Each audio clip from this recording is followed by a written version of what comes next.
Hey everyone, I'm Jeff Howe alongside Karen Guregian. We're here at Gillette Stadium where the Patriots are preparing for Sunday night's showdown with the Broncos. Brady Manning Part 14. The Patriots trying to avoid their first two-game losing streak of the season and essentially avoid being eliminated from the contention for the number one playoff seed too, so a huge one. But before we get that far ahead, let's talk about the week that was, and it started off with a loss to the Panthers in one of the most exciting games in the entire NFL season. Without question, it was a battle between two quarterbacks, and Brady and Cam Newton. Brady, of course, the established star, and Cam Newton, an up-and-coming star. An offense in the Patriots and a big-time defense in the Carolina Panthers. The game was a game of possession, basically. The Panthers basically owned that war.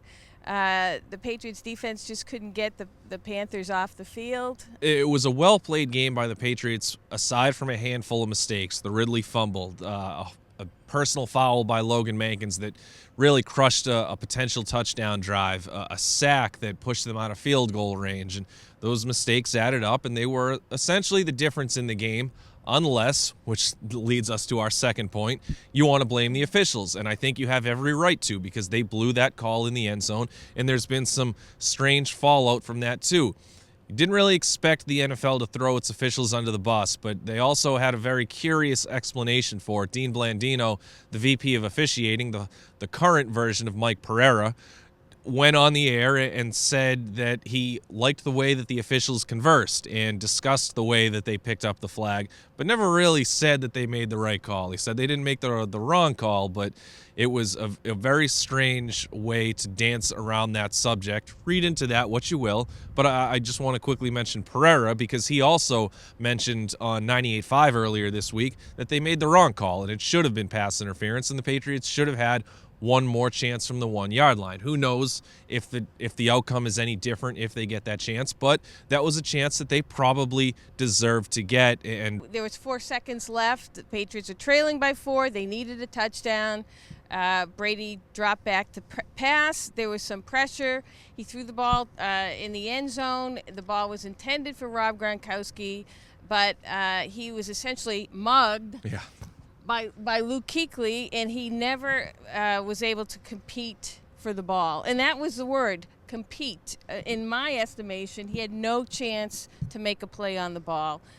Luke Kuechly had his arms draped all around him. Gronkowski could not turn back to make a play on the ball.